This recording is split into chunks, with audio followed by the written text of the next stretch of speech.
श्यामची आई रात्र 34वी वित्तहीनाची हेटाळणी.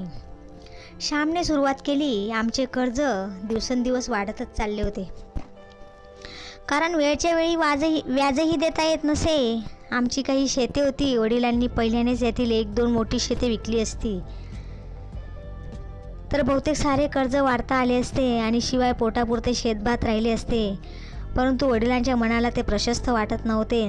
जमीन विकणे म्हणजे त्यांना पाप वाटे, अपमान वाटे. त्या रात्री आईचे वडील, आमचे आजोबा आमच्या घरी आले होते. त्यांना आम्ही नाना म्हणत असू. माझ्या वडिलांना 4 गोष्टी सांगण्यासाठी ते आले होते. वडिलांची समजूत घालता आली तर पाहावी या विचाराने ते आले होते. आजोबा मोठे हुशार, साक्षेपी गृहस्थ होते, व्यवहार चतुर, हिशेबी व धोरणी होते. परंतु त्यांना स्वतःच्या बुद्धीचा मोठा अहंकार होता. त्यांच्या म्हणण्याविरुद्ध कोणी बोलले तर त्यांना ते खपत नसे. स्वभावही थोडा रागीट होता.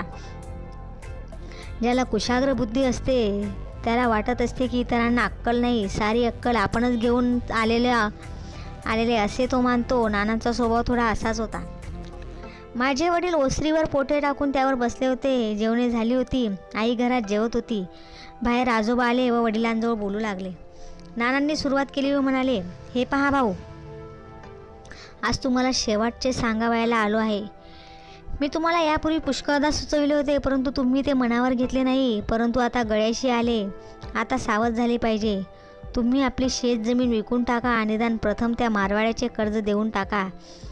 दुसरे सावकार मागून पाहू, ते जरा दमाने घेतील व व्याजाचा दरही त्यांचा फार नाही. कापातल्या मारवाड्याचे देणे हेच मुख्य आहे. दिवसेंदिवस कर्ज तुंबत चालले आहे, देणे वाढत चालले आहे. याने सर्वनाश होईल. माझे मत ऐका. परंतु माझी एवढी काळजी तुम्हाला कशाला? दरिद्री पुरुषाला सारे सल्ला देण्यासाठी येत असतात.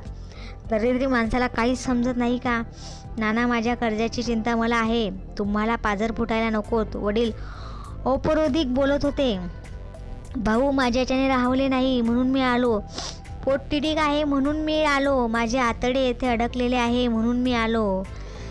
माझी पोटची पोर तुम्हाला दिलेली आहे म्हणून एवढ्या रात्री चिखलातून आलो. माझे सोन्यासारखे नातू, त्यांना थोडे शेतभात, घरदार या गावात राहावे. या पूर्वजांच्या गावातून ते परागंदा होऊ नयेत, देशोधडीस लागू नयेत म्हणून मी आलो. लवकरच जप्ती येईल. लिलावात पै किमतीने मोल जातो. जे तुमचे पायरे शेत 1500 रुपयास तो विसापूरवाला घेत आहे. देऊन टाका. उद्या दर येणार नाही. मारवाडी वार्ता येईल. नानांनी हृदय ओतून सांगितले. नाना, पायरे शेत कसे विकावयाचे? या पायरे शेतात आम्ही लहानाचे मोठे झालो. ते शेत आम्ही वाढविले, मोठे केले. मोठ्या मोठ्या दोंडी उरसफोड करून फोडल्या. कातळात सुरुंग लावले व भात जमीन तयारी केली. 10 मणांचे शेत 3 खंडींचे केले. तेथे विहीर खणली. पायरे म्हणे विका. पायरे शेतावर पोरांचा किती लोभ. मुले शनिवारी रविवारी लहानपणी शेतावरच राहावयाची. तेथेच वांग्याचे भरीत व भात दुर्वांच्या आजीबरोबर खावयाची. तेथे किती आंबे लावले, फुलझाडे लावली. किती त्या शेताशी जिव्हाळ्याचा संबंध. जमीनसुद्धा कशी आहे, सोने पिकेल तेथे, अशी आहे जमीन. दिवसेंदिवस जमीन डोळ्यांना दिसेनाशी होत चालली आहे. वडिलांच्या शेतीभातीत भर घालिता येत नाही तर निदान आहे ती तरी नको का सांभाळायला? जमिनीचा एक तुकडाही माझ्याने विकावणार नाही. काळजाचा तुकडा का कोठे कापता येतो? आपलीच जमीन आपल्याच हातांनी विकायची. आपली आई ज्याप्रमाणे विकणे पाप, आपली गोठ्यातली गाय विकणे ज्याप्रमाणे पाप, तसे जमीन विकणे ही पाप. जमीन म्हणजे आईच आहे. तिच्या धान्यावर आम्ही पोसलेलो. वडील बोलले. भाऊ, मोठ्याल्या गप्पा मारून जगात भागत नसते. बोलाचीच कडी, बोलाचाच भात खाऊन अंगावर मांस चढत नसते. जमीन म्हणे आई कशी विकायची? दुसऱ्याची विकत घेता येते का? लुबाडता येते का? त्यावेळेस नाही वाटत जमीन म्हणजे दुसऱ्याची आई. मला नका नीती सांगण्याचा आवानू. एकेकाळी तुम्ही दुसऱ्यांच्या शेतावर जप्ती नेत असा, लिलावे करीत असा. या आया हिरावून आणत असा. जमीन विकतात, विकत घेतात. व्यवहार पाहिला पाहिजे. पुढे देवाच्या कृपेने मुले मोठी झाली, रोजगारधंदा नीट लागला तर पुन्हा घेतील जमीन विकत. ही जमीन नाही तर दुसरी. परंतु कर्ज डोक्यावर ठेवून जमिनी सांभाळणार कशा, राखणार कशा? जप्तीची दवंडी पिटतील, पोलीस येतील, लिलाव होतील, घराला कुलपे ठोकतील. सारी शोभा होईल. म्हणजे मग बरे की आपण होऊनच तसा प्रसंग येऊ न देणे, अब्रू सांभाळणे, झाकली मूठ ठेवणे हे बरे. नानांनी विचारले. माझ्या आबरूचे मी पाहून घेईन. माझी आबरू म्हणजे तुमची नाही ना? भाऊ म्हणाले. माझीही आहे, म्हणून तर आलो. तुम्ही माझे जावई आहात हे विसरलात वाटते. लोक म्हणतील अमक्याच्या जावयाच्या घराची जप्ती झाली. तुमच्या आबरूत माझीही आबरू आहे. माझ्या मुलीची आबरू ती माझीच. जरा विचार करा. आपलाच एका मूर्खासारखा धरणे चांगले नाही. नाना म्हणाले. मूर्ख म्हणा काही म्हणा, तुम्हाला व जगाला आज मला वाटेल ते बोलून घेण्याची संधी आहे व अधिकार आहे. मूर्ख म्हणा, अडाणी म्हणा. भाऊ म्हणाले म्हणेनच, म्हटल्याशिवाय राहीन की काय. मोठे सरदार घराण्यातले. आम्ही म्हणे सरदार घराण्यातले म्हणून मुलगी दिली. हुंडा दिला. मुलीचा संसार व्हावा म्हणून दिला. तिच्या आबरूचे धिंडवडे व्हावे म्हणून नाही मुलगी दिली मी. तुम्ही सरदार ना? हेच का सरदार? ना बायकोच्या अंगावर फुटका मणी, ना धड ल्यायला ना खायला. हेच का सरदार? दारात सावकाराचे धरणेकरी आहेत. बायकोला वाटेल ते बोलत आहे. हेच का सरदार?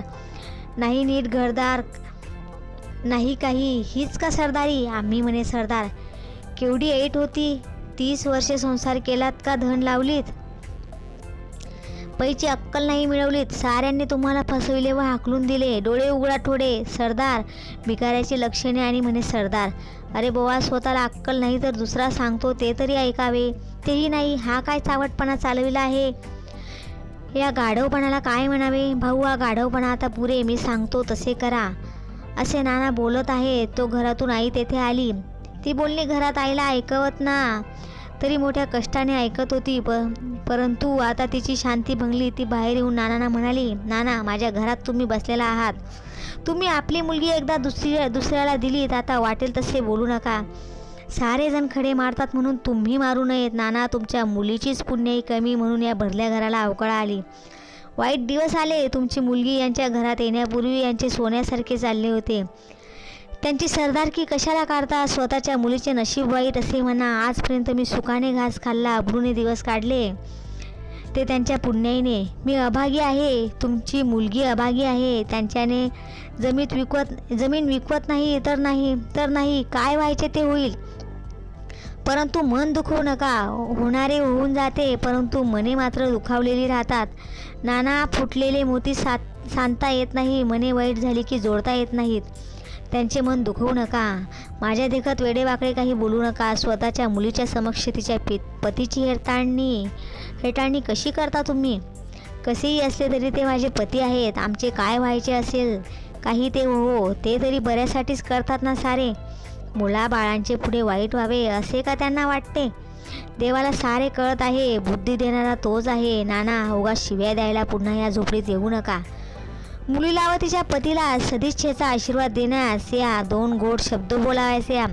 तुमचा आशीर्वाद प्रेम द्या, बाकी काही नको. शिव्या नको. नाना बोलते याची क्षमा करा. सरदार घराणे. नाना, नव्हते का सरदार घराणे? सारा गाव मान देत होता. तुम्हीच नव्हते का पाहिले? सारे दिवस सारखे नसतात.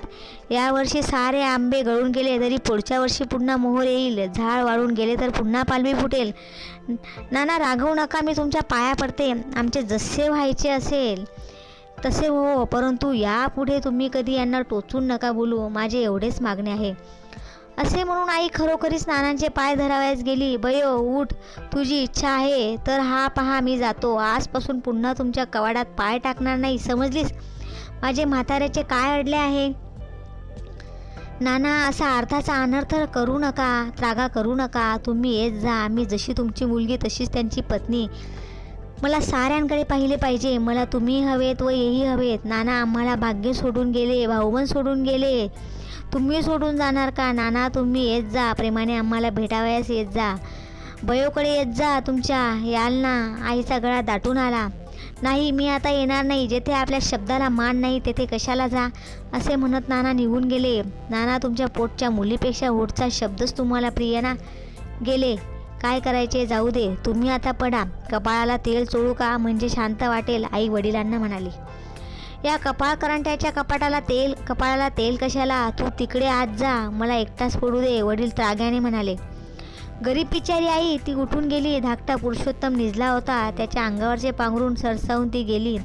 कोठे गेली? कोठे म्हणजे तुळशीच्या अंगणात जाऊन तुळसादेवीजवळ अश्रू ढाळीत बसली. आजूबाजूचे प्रचंड आम्रवृक्ष गंभीरपणे उभे होते. वारा स्तब्ध होता, आकाश स्तब्ध होते. माझी आई रडत बसली होती. ते रोऊन तिला रडवीत होते. माझ्या आईला रात्रंदिवस रोऊन रडवीत होते. श्यामची आई. रात्र 34वी. वित्तहानीची हेटाळणी. सुपळ संपूर्ण